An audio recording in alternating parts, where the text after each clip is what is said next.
Irvin, Chief Estimator, Lead Scheduler, Risk Manager, and Project Manager at Parsons, with 42 years of experience in the construction, oil, and gas, rail, aviation, tunnel, bridge, highway, municipal utility, water and wastewater, and public infrastructure, and government and defense sectors.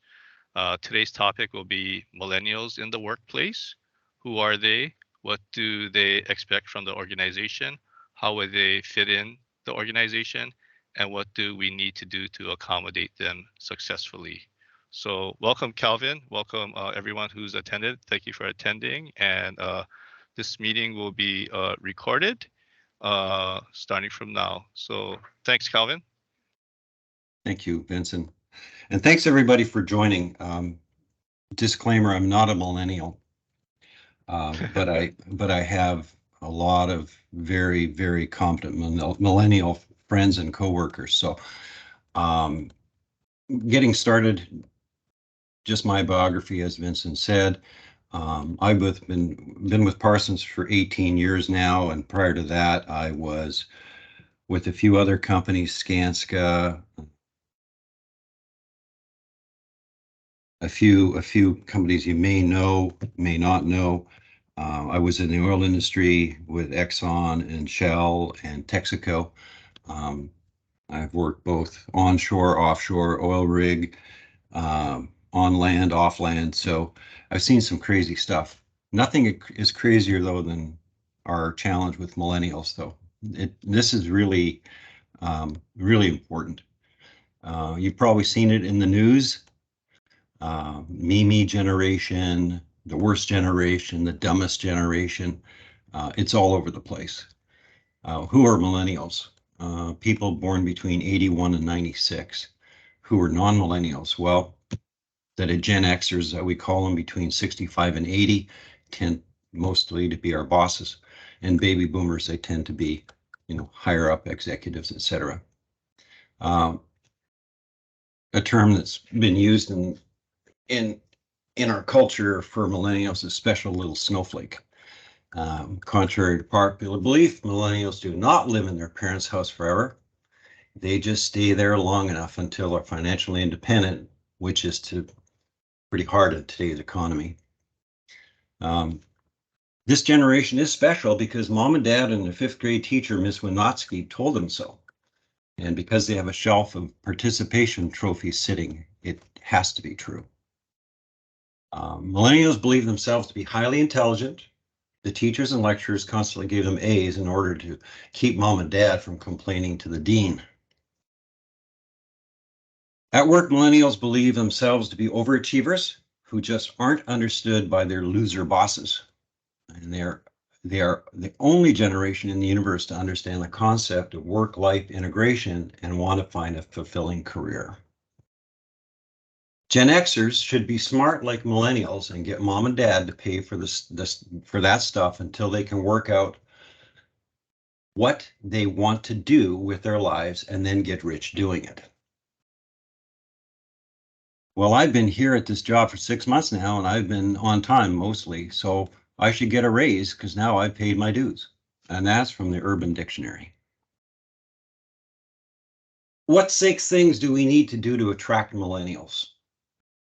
86 million millennials will be in the workplace this year, which is 40% of the total working population, and 75% by the end of this decade. No organization can afford not to recruit the best talent, and that especially includes the best talent from millennials. Gen Xers find their younger siblings so flighty, so unwilling or unable to pay their dues. And this is what some Gen Xers think of millennials. And I actually have a little stuffed animal for my daughter, so I know that's true. 64% of millennials believe it's a priority for them to make the world a better place. 72% would like to be their own boss. But if they do work for a boss, 79% of them would want a boss to serve as a coach or a mentor. And 74% want flexible work schedules. 88% prefer a collaborative work environment rather than a competitive one. 88% want work-life integration, which isn't the same as work-life balance, since work and life now blend together inextricably. And that's a quote from Jamie Gutfrude, the Chief Intelligence Officer of the Intelligence Group. Another perspective, millennials are in essence venture consumers. They're not looking to fill a slot in a faceless company, and they're not looking just to toss their future in a ring. They're looking strategically at opportunities to invest in a place where they can make a difference, preferably a place that itself makes a difference. And this may seem like wishful thinking, particularly in the eyes of cynical managers who hail from the Gen X generation. Companies can gain immensely by better engaging millennials who are very iconoclastic and very ambitious. And that's from Shara Senderhoff, founder, the CEO of, my screen is blocked there, CEO of, and I can't read the second word, sushi. Anyway. Intern sushi. Intern sushi. I'm going to see if I can move that block a little bit because it's in my way. No, it won't let me. So anyway, if I seem not to read something, it's because that block is happening. So let's see here. Okay. So we just need to find more ways to wrangle millennials into our organizations in a manner that they will find compelling and consistent with their distinct values. That's a quote by Rob Ashgar. From millennials, what millennials want from the workplace and why you should start giving it to them. This is what millennial communication is in our society today. You know it, you've seen it, and this is not untrue. What is the cultural shift we need to make to accommodate millennials? The question is not what do you want to be? The question is what do you want to do? And where do you want to be when you're 40? Millennials ask, what are my choices? And as a non-millennial, you can relate. When someone asks you where you see yourself in 5 years, you go, buddy, I'm just trying to make it to Friday. That's me. What is a cultural shift? We should offer a competitive compensation package, including savings and retirement benefits. And 69% of millennials said that money is the top incentive that motivates them to stay longer, work harder. And that's an interesting one. Second, provide an opportunity to do meaningful work. 53% of millennials said having their passions and talents used to their fullest is the most important. 20% said believing the company's mission and purpose is most important.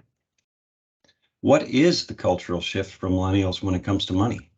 51% said they would take a 15% pay cut to work at a company that matches their ideals. And this runs counter to the perception that millennials are just out for a purpose crusade.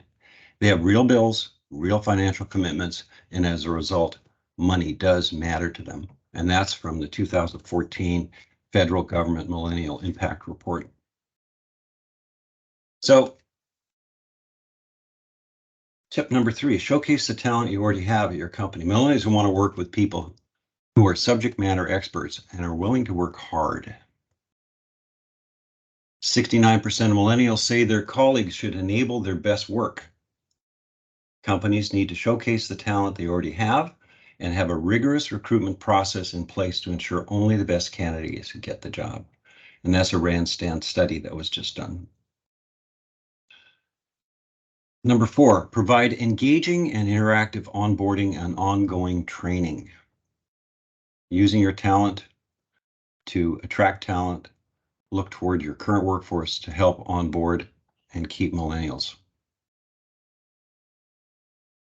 Just make sure they are properly trained and get the collaborative nature of the millennial to help mitigate any uneasiness on both sides.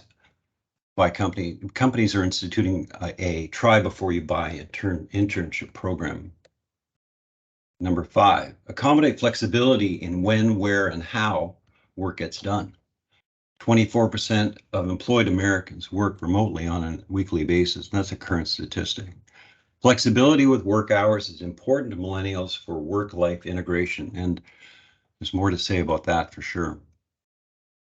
What are the millennials' favorite companies doing that we're not doing? And I'm saying this from an engineering company perspective.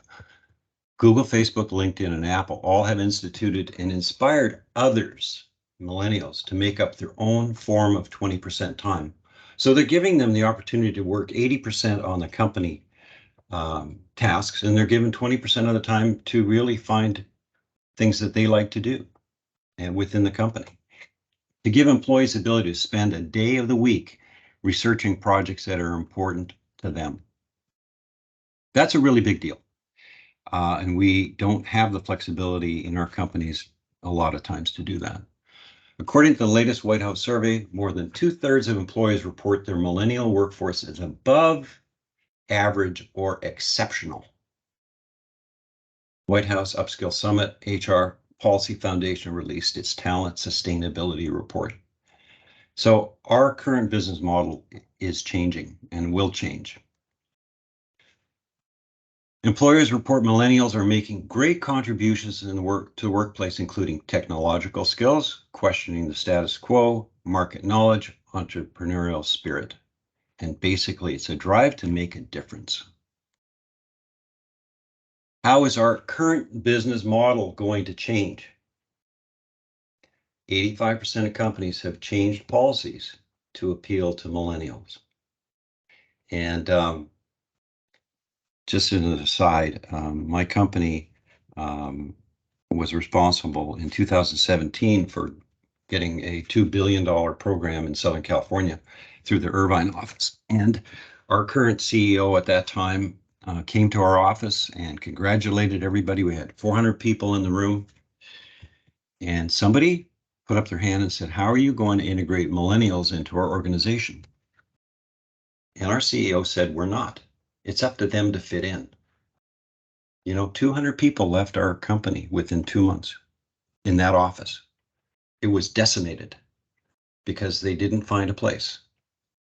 The same thing happened at Boeing when Meckelberger announced with the 787 program. He brought everybody out, and somebody said, "What about millennials?" And he said, "Not important. You'll fit in the organization because that's the way we are."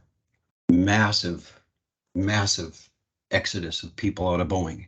So you can set your future, but is it the right future for your company? So how to lose a millennial in 10 days. Mistake number 1, value results over relationships. To millennial, work is just a means to an end of living a balance. Your conversation should show your awareness of their values. Mistake number 2, only leading from the balcony, which we can look at our own organizations and see what's happening. Well, millennials feel more connected to the organization. They are more engaged to the companies. I can't read that last word. Mission. Mission, yes, okay. I'm gonna have to just take my printout, I guess. Okay. Mistake number 3, forgetting the power of meaning and purpose at work. Millennials are highly motivated when they can brag to their friends how their company makes a difference in their community. And don't kid yourself. Your company is under a microscope every time people talk about it. So conclusions are many, but I guess one of the most important things is to be intentional. As a manager, you should make time to check in each day for 5 minutes to share with your millennials. Here in Hawaii, I call it talk story. And to most managers I know, they hate that. They just hate getting personal with people or even talking to them. They just think of get the task done and you're good. Don't be afraid to throw new ideas to your team and see what they will do with them. Just because your ego's in the way doesn't mean you can't let people have a showcase for their abilities. And this is kind of a non-brainer, but setting up a one-on-one meeting with each of your millennials to help them make a difference with the opportunities your company has to offer. I know my company, we have one-on-one meetings, but they're weird. They're done on screen and you tell them what you want to do and it goes off in the vapor and nobody ever talks to you about it. And I don't know if that's going to work. And the last slide, I think, is an even bigger one. A leader who is able to connect with their millennials with purpose and provide exposure to the company's mission and service opportunities within the company will retain millennials and succeed like never before. So our challenge is many. And I think it's a shift. I think it's a shift in the way we've been doing business. And that is going to happen when millennials become the bosses. And what's going to happen to our organizations at that point if we're not preparing ourselves and embracing our millennials who are really our future? So that's it.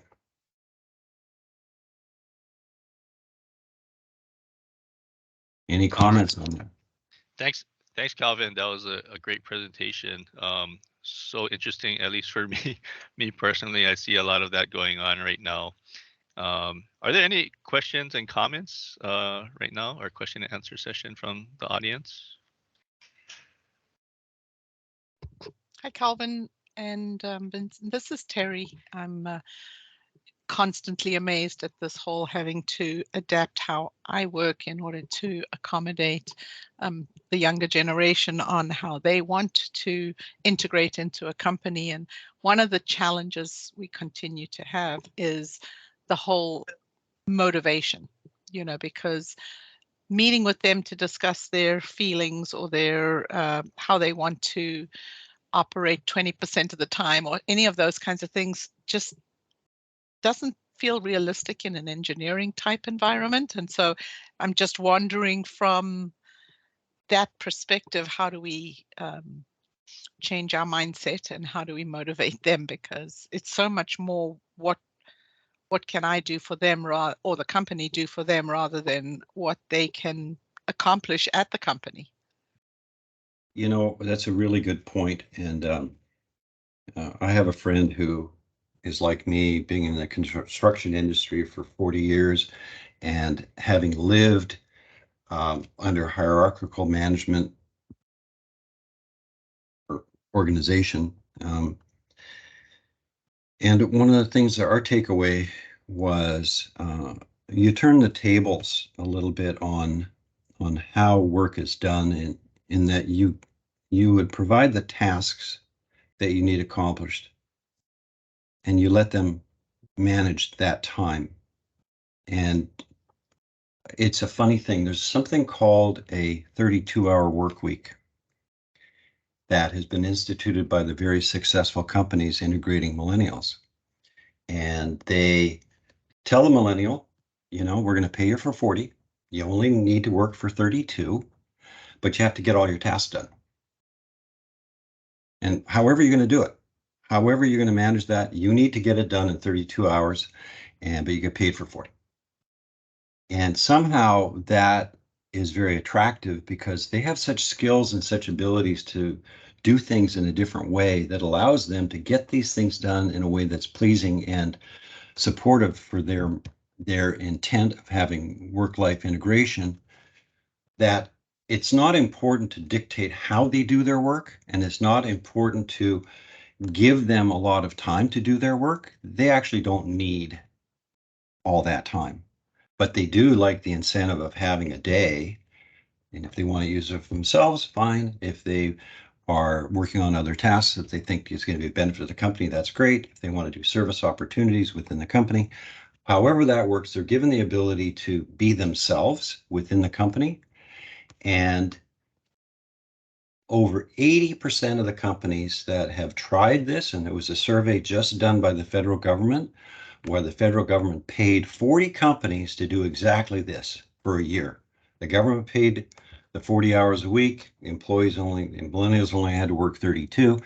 They found that over 80% of the companies exceeded their output by 1% above the 40 hours. 80% of these companies exceeded their output by cutting back the work week to 32 hours. The other ones were still developing that program, and they didn't really integrate their processes. So they were still working on it. But how do we do it in an engineering company? I think if you simply ask the millennials how they would do it.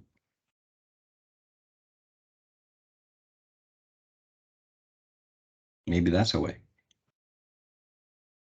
Yeah, I mean, the tools that are coming out nowadays, the AI type stuff and the programs that we can utilize to do things definitely better, faster, cheaper. You know, the Reddit type programs and stuff are phenomenal, and you know, hopefully, and they can bring those into the perspectives of ensuring quality products are being done. Oh, of course, of Yeah. course. I mean, we were just talking briefly about AI, and that's my next challenge is to write cultivating AI, our next challenge. But here's the deal. I truly believe that millennials can take any task, do it differently and do it better, do it in a shorter amount of time. And when you give them the opportunity within that work week to do what they would like to do, they will take things that are unbelievably difficult and solve them too. And so we don't understand because we are from in a generation of having a task given to us, have it done, have a task given to us, have it done, and being given accolades each time we do it, and we might get a promotion, we might not. It's a different world. It's a different world we live in now. And I understand because I'm a manager as well. I know okay, even though I'm not a millennial, I think I've always understood work-life integration. And what I try to do with my own career is I'm actually just given the tasks to do and left completely alone. And I do them much quicker than anybody can imagine. And then I have time to work on the hard stuff myself. And by working on the hard stuff myself, I eventually solve a problem that can't be solved by anybody else. And so I continue to leapfrog forward in my career because I've hammered through the stuff I can do quickly, and then I have time to work on the tough stuff that nobody else can work on. And I do that myself. And I can see millennials doing exactly that. So I don't know. Well, how do you encourage them though to stay longer? Well, Because I mean, that's the challenge. They want to jump to other companies, etc., and you lose the consistency of your workforce by these big jumps that they're doing. You know, they're coming and going so quickly. well, ultimately, the last three slides are to get to know your millennial and get to know uh, what their challenges are, and having an honest relationship to say, what do you need? How can I give it to you? How can you work better if I give it to you? It's very appealing. I mean, back in my career in the late 90s, I was managing San Francisco Public Utilities water program. And I was frustrated because I had all these people who were accountable to me, but weren't working as a team. And I was on a plane and I sat beside a guy who had a laptop open. And he was talking about management. And I said, hey, can you tell me more about, what are the 3 steps for me to manage my people? And he happened to be a PhD from Berkeley who was writing a very, very cool presentation on that subject. And he said, it's actually very simple. He said, first of all, you will, as a manager, direct and redirect the work of your people. So if someone is not functioning well, you move that person out of that role, you put somebody else in, get them to do the job. Second, You provide them the resources they need.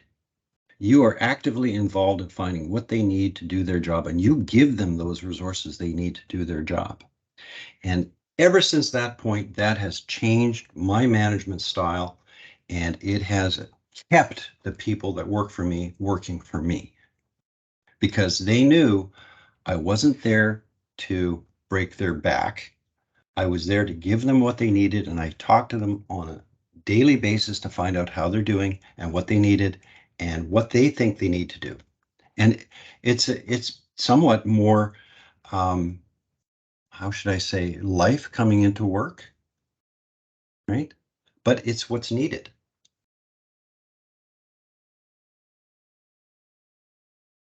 Thank you. Hey, You're Calvin. welcome. Hey, Calvin, it's Vincent. I have a question. I actually have two questions. So the millennials are what age range right now? I know there were some dates in there, but people from what to what age? It's basically born 96 and later. Let's see, what is that? So, I can go back to the slide. 27. Yeah, 27 and a Yeah. little bit older So than there's, that. Okay. if you go and research it, Mm-hmm. there's something called Gen Z and Mm-hmm. Gen Y. Mm-hmm. So you've got Gen X, which is 65 to 80, and then you've got Y, which is in that in between 80 to maybe 89, and then you've got Gen Z, which is 89 up to 96, and then you got millennials who are the somewhat newest members of our work community, but not really, because there are now younger kids, 18 to 20, who are coming in, and what do we call them? Well, they're still called millennials, right? Um, so my daughter is 26, and I know, looking at her career, she decided, even though she could have graduated from high school, she didn't. She didn't go to college. She decided she wanted to be her own boss. She started as a barista, and now she's working as a bar manager, so as a bartender at various different jobs. And she loves the ability to go in and manage things the way that they need to be done, because they give her complete control to do that.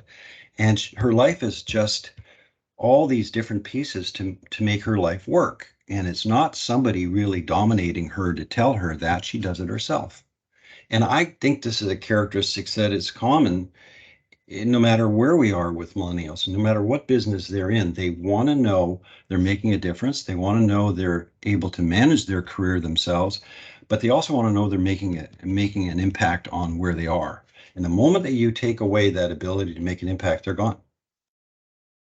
How do you think millennials view say the topic of burnout or maybe too much to do, too many hours Well, along that subject line? that's a very interesting question, because depending on how the work is managed, anybody can burn out, right? Um, but like I said, if you turn the tables and you tell them to manage the task any way they want, not the way you've described, not the way that's been done before, not the way that it has to be A, B, C, D, E, E, F, G. And by the way, you have to accumulate that report and have it all done by so and so, and this is the format that I have to use. The freedom of doing the job the way they see it need to be done, your responsibility as a manager is to look at that. And if it's not being done the way you want, you redirect them, give it to somebody else. They need to know that if they're not doing the job that they are asked to do the way they want, they need to know that, well, your method isn't really working for you. I need to assign Billy over there to do it, and you need to jump on something else. That's very motivating for a millennial, because it's almost like, how do I do my job better for myself so I can keep my job for myself? Because that's what's really important, is their focus on their own path forward is independent of the loyalty of the company. They're not going to stick around if they're in a dead end job, and also in a job that has a very rigorous hierarchical management style. They won't. It doesn't fit. So it's a funny thing. I can only tell you that by trying an experiment yourself of changing the tables and saying, what tasks do I have for this person? Sitting down with them and saying, okay, you're going to figure out how you're going to do all these things. I'm going to give you a day off a week and you figure it out and we'll see. We'll see how good you do based on what you think you can do. And believe me, it is some people, granted, some millennials, they will not succeed. Then you need to redirect them. And maybe those are the people who leave because they can't find a place. But the stars will shine for you when the millennial is capable and on board. It is astronomical, the results. So I'm hearing, just in general, maybe too rigid of a management structure and too much micromanaging is not the way to go. Absolutely not. Got it. Thank you. Absolutely not. Micromanagement is kind of like, dinosaurs stomping along in the wilderness, But Calvin, are companies then determining that managers need more time to spend managing millennials in the point that you need to be that much more personable and keeping them on track, or maybe you're saying don't keep them on track. Just wondering, the ratio of manager to employee, is that going to change because of the type of person that you're managing in millennial versus Gen X, etc.? I think that's a true statement.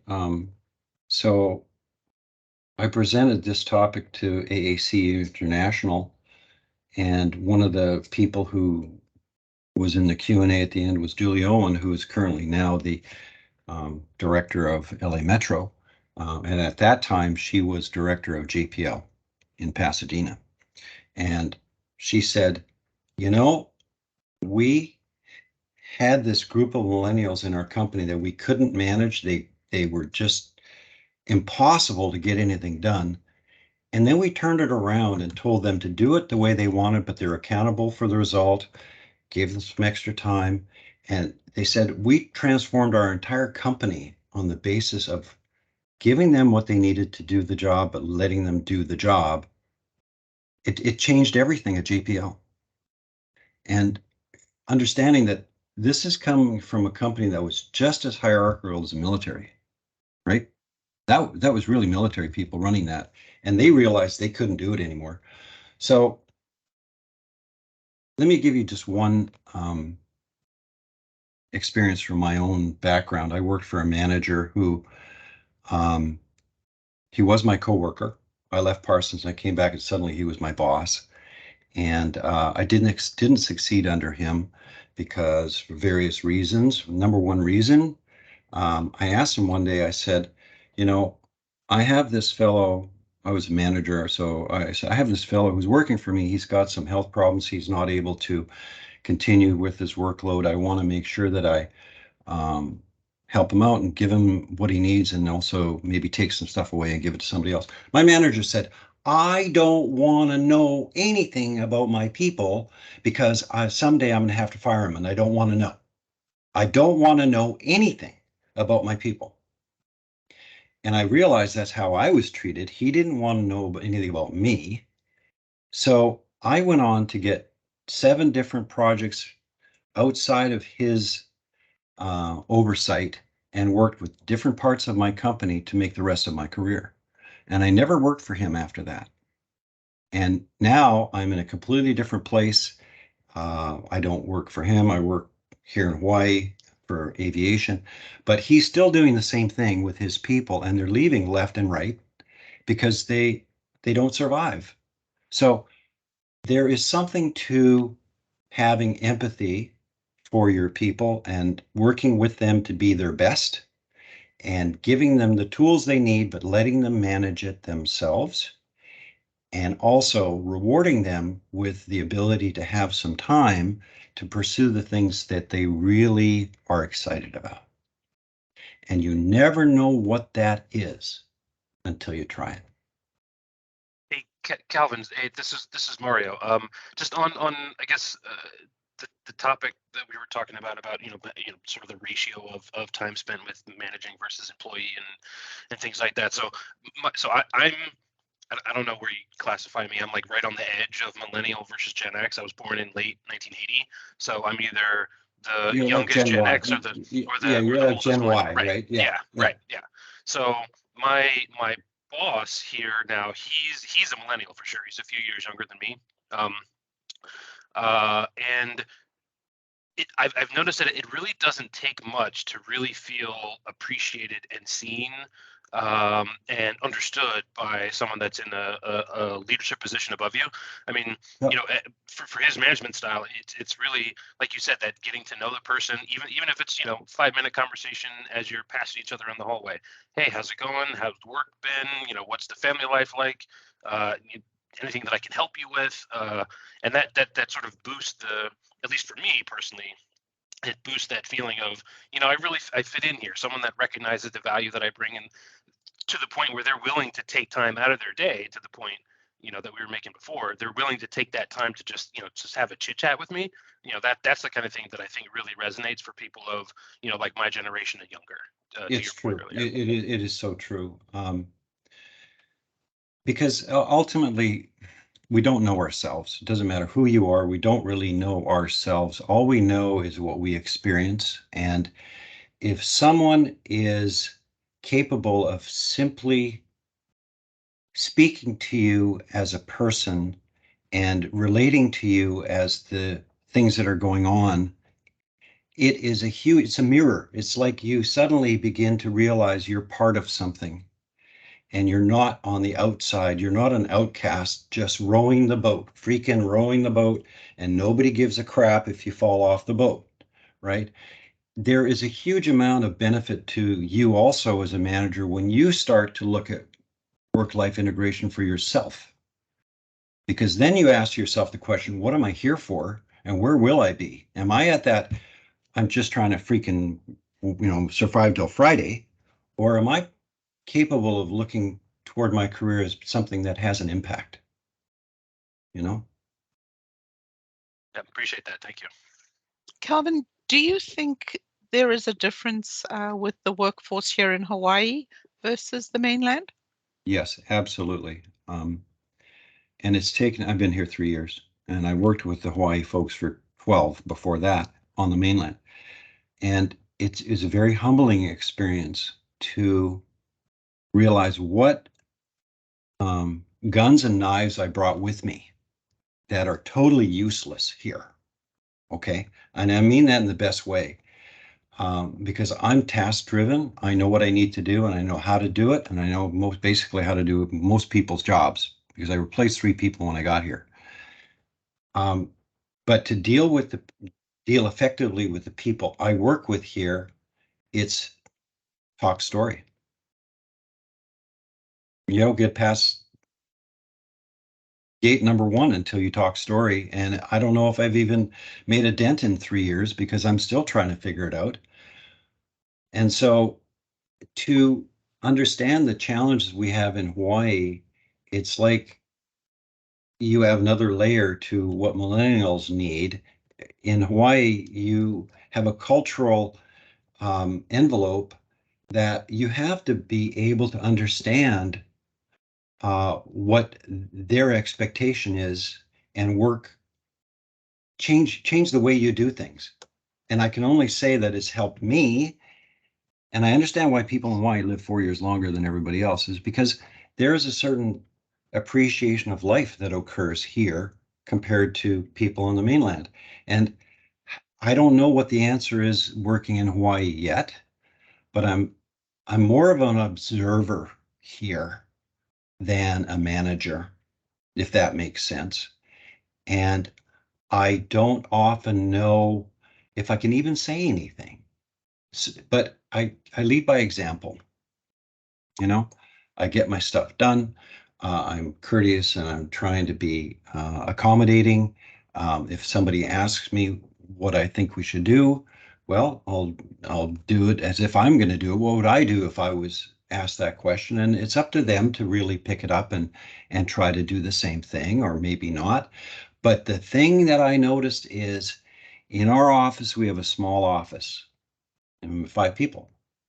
And my boss is the director of operations for the entire Pacific, and I directly report to him. I find I influence not just a person, but I influence the group.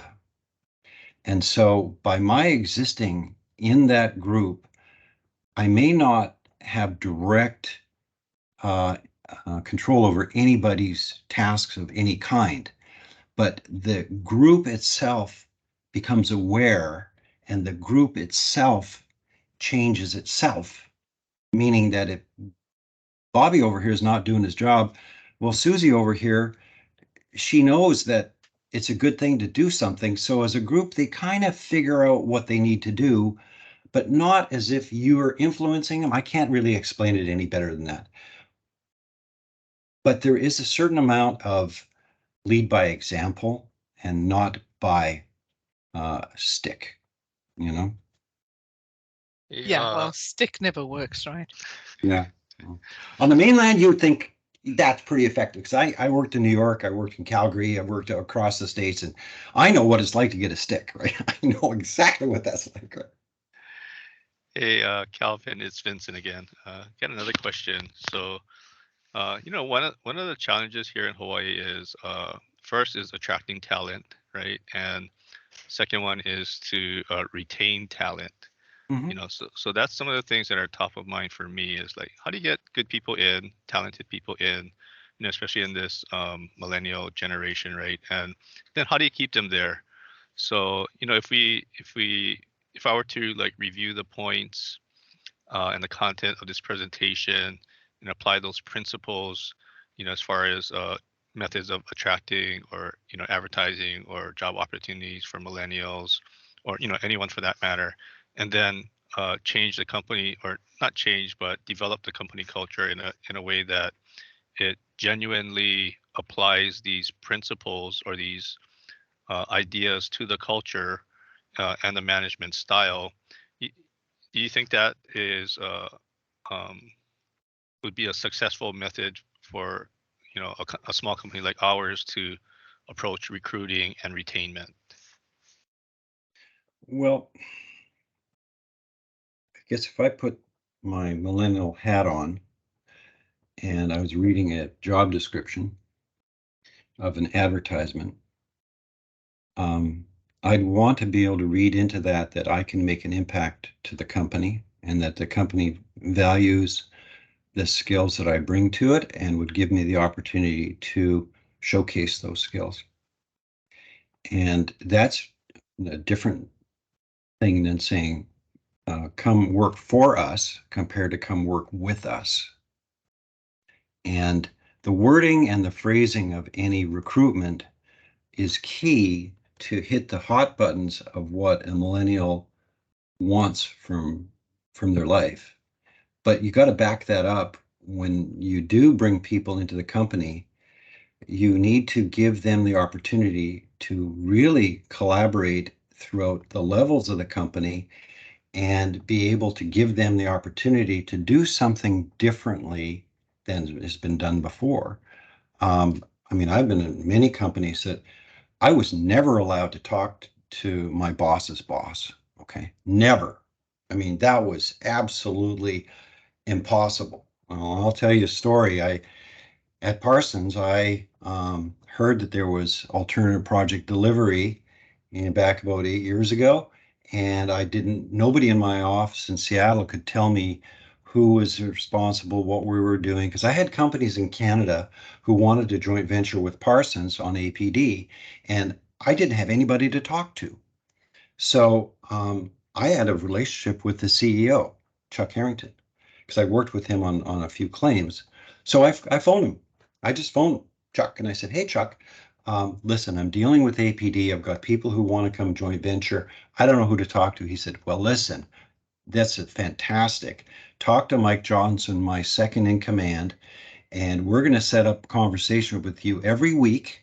And we're going to find out how you're doing, how we can help you, how we can backfill what you're doing. And that went on for about 2 or 3 months, and it was fantastic. I mean, they heard what I was saying. They actually went out and did some joint ventures. And however, the division vice president in Seattle came into my office after 3 months and he closed the door and he said, "Who told you you could talk to Chuck?" And I said, "Nobody needs to give me permission to talk to Chuck. I can talk to Chuck anytime." And he turned around, slammed the door, and left. 6 months later, he was no longer the vice president of that division. And it tells me that our organizations are so strictly aligned with upline reporting that we're afraid to ever have any progress in anybody's career. And that's the scary part. Yeah, I'm good with that. I never worry about who I'm talking to, up or down, because if it needs to get done, it needs to get done. But I do have a question also then on, is it better in person or remote with millennials? Well, that's an interesting question because I actually work remote 2 days a week and I'm in the office for 3. And if I was a millennial, I would actually want to have an in-person check-in because I'd like to put a face to my career and a face to finding out how I'm doing. And body language is so important to really understand how you're doing and be able to get meaningful feedback. So in Parsons, I had people working in different cities. Being in Seattle, I had people in Phoenix, I had people in Las Vegas, I had people in Los Angeles, and I would fly down and see them to see how they're doing. I would fly there, have dinner with their spouse and them, and find out how they're doing, what's happening here and there, how are the challenges, what do they need, and they would show me all the different things that they're butting their heads up, and I would fix them. Right. So in a remote environment, I mean, I'm not saying you have people in LA, but if you have people in Hawaii working remotely, go have coffee with them. Just make a weekly meeting to say, hey, let's go to Starbucks, have coffee, see how you're doing, and just leave the meeting for them to talk. Just let them talk to you. And I don't know about you, but that's a very appealing thing.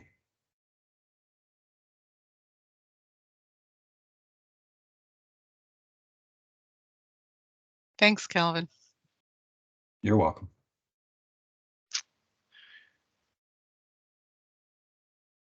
Calvin, another question. How do you see the difference between, say, millennials and Gen Z? Because that's kind of the up and coming workforce right now, yeah.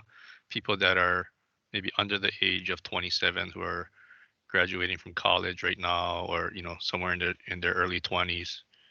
How do you see that generation? Well, that one is interesting because that generation has now existed through COVID and is really been given a how should I say, a looking glass into what can happen in our society, meaning you could be dead, you know.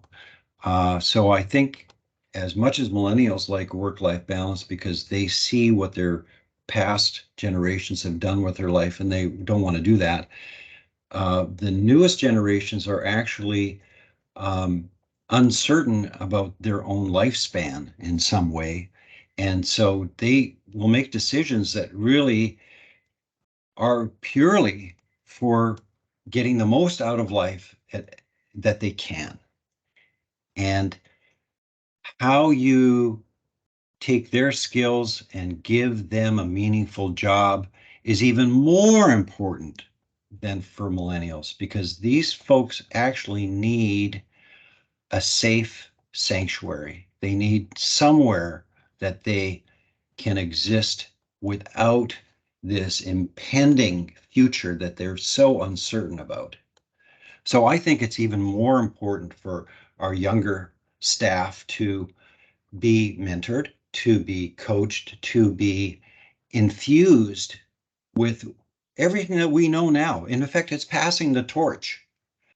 I don't know what to say. It's a challenge because I tell you, the pandemic has completely turned tables on everything we've done.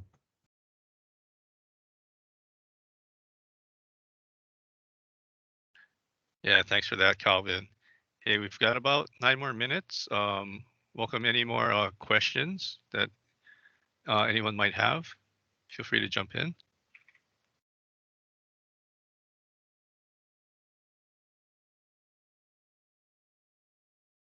All right.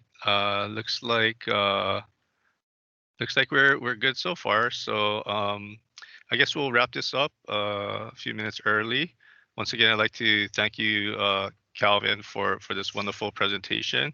I also like to mention that this will be posted in the near future on our AACE Hawaii section YouTube channel that we've just been starting up this year. We have a few videos on there already, so I've posted the link in the chat room. And Chris, you have anything else to say to close out? No, Calvin, thank you so much for your time in the presentation. And we look forward to seeing you at our next event, which will be a hybrid with an in-person attendance option as well. Yep, I'll be there in person. One final thought. I actually have a Post-it note on my laptop, and it only has 3 words. And those 3 words are think kind thoughts. In everything I do, whether it's email, text, in person, it's so easy to be bound up in your own life and your own life perspective. And I have to always remind myself to think kind thoughts.